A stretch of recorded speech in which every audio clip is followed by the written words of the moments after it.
Ba't ako sumali na Isa Buhay? Kasi ano eh, mas nakikilala ko yung style ko eh. Ano yung bagay eh. So gusto ko siyang babarin. Tignan ko hanggang saan to. Mahilig ako sa battle rap. Siyempre, una pa lang mahilig na akong makinig ng hip-hop. So kinalakihan ko na siya. Unang nakinig ng mga freestyle battles noon sa mga lugar namin hanggang sa may flip top. Napapanood namin sa YouTube. Tripan ko talaga kagad eh, yung mga mangyayari dun eh. Kumbaga tapos sulat pa yon, parang mas magiging malaya yung mga magbabattles sa ano yung gusto nila ipakita sa mga rhymes nila. Pero nagsimula yung mas seryoso kong pakikipag battle. Nung naka-battle na kami sa Raplines Battle League. So doon nagsimula yung parang pagiging battle rapper talaga na solid.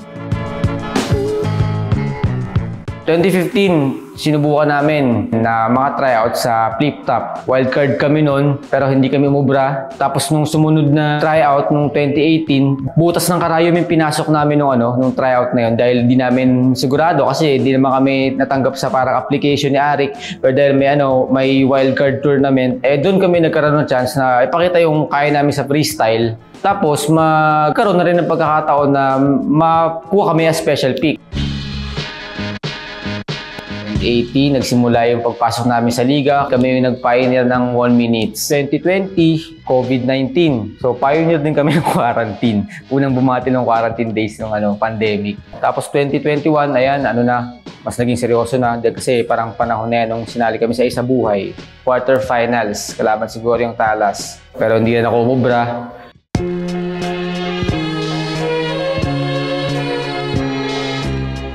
Noong unang di ako naniniwala hanggang abot ako ng finals. Kasi nung pa lang, Isa Buhay prelims pa lang, tsaka quarters. 1 linggo na lang o 2 linggo na lang, wala pa akong nagagawa. Siyempre, bilang din, nagtatrabaho. Magkakaroon ka ng compromise, hindi mo mapagsasabay lahat. Lalo wala ka naman pera. Pero pag malapit na, minsan pinapalad naman ako na, uy, matutuloy ko pala. Hindi ako magchuchok, hindi ako mabablangko, hindi ako pwedeng maiwang talo sa isang round. Baga tibay ng loob.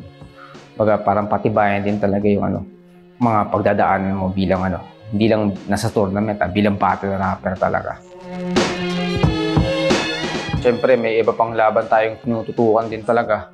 So parang may mga hati-hati ring perspectives. Minsan kung ano yung papakita ko sa battle, di naman talaga ako yun. Pero ayun ang sinasabi ng battle rap. Pero at the same time, syempre hindi ko naman kakaligtaan kung ano talaga yung gusto ko. Ano talaga ako. Kumbaga, trip ko yung ginagawa ko. Kaya parang sa paggawa din, kailangan improve o pinakamaganda yung mapapakita ko sa music ba niyan o sa battle rap.